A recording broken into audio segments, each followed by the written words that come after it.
Shalom, Shalom, Shabbat Adonai, Shema Israel, Adonai Eloheinu, Adonai Ehad. This segment here is called Two Worlds, and I'm reading from you the book of the Apocrypha, the book of Ezra.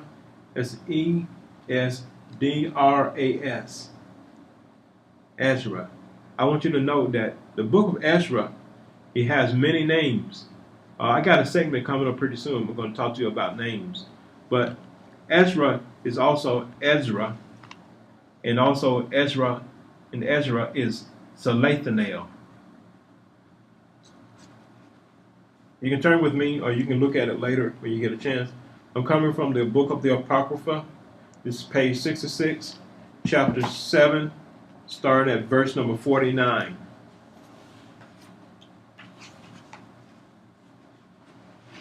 Chapter 7, verse number 49. And he said, and he answered me and said, listen to me, and I will instruct you, and I will admonish you the second time. It was on this account that the Most High made not one world, but two. For because you have said that the upright are not many, but few, and the ungodly are bound. Here is the answer to this. For you have very few precious stones. Will you increase their number with lead and clay? And I said, Lord, how can this be?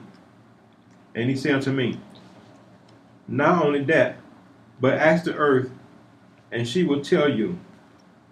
Entreat her, and she will inform you. For you must say to her, you produce gold and silver and copper, and also iron, and lead and clay. But silver is more abundant than gold, and copper than silver, and iron than copper, lead than iron, and clay than lead.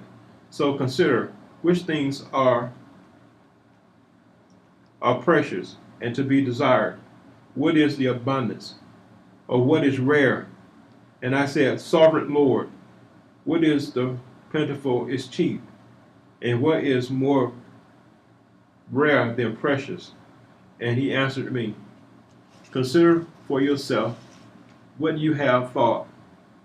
For he who has what is hard to get rejoices more than what he has, what is plentiful. It is so with the judgment that I have promised, for I have rejoiced over a few who will be saved, because it is they who have made my glory to prevail more. Now, and through whom my name has not been honored, and I will not grieve over the number of those who perish, for they are the ones who are now like vapor, and contained as vapor in smoke, for they have burned and glued and gone out. Okay, saints of God, let me tell you a secret.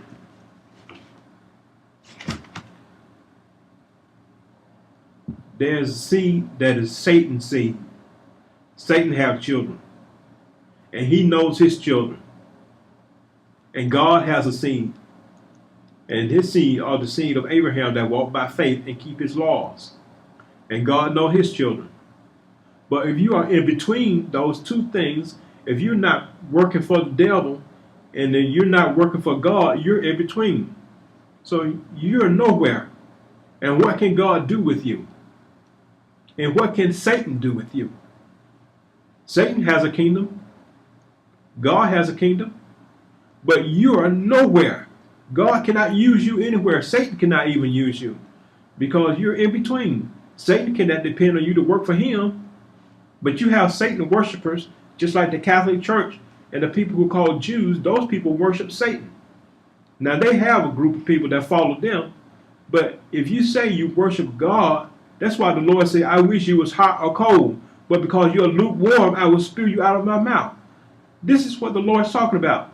And I'm going to tell you, If you're not living wholeheartedly for the Lord, if you don't love his laws, you're not walking by faith, you cannot do half-half. Half-half is the same thing as a lie. And that's the same thing as being lukewarm.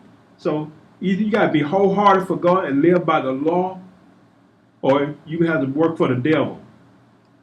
But if you walk in the middle, God cannot use you. He will not even allow you to step foot into his kingdom, into his holy city. But I pray God will have mercy upon you, that you can be able to find some benefits with God somewhere. I tell you one thing you can do. You can start tearing down all these idols that you and that Satan has built up. That will help God to do some things. But I hope the Lord get a chance to come back before he comes back and destroy the earth. I hope he comes back and pay a visit to us.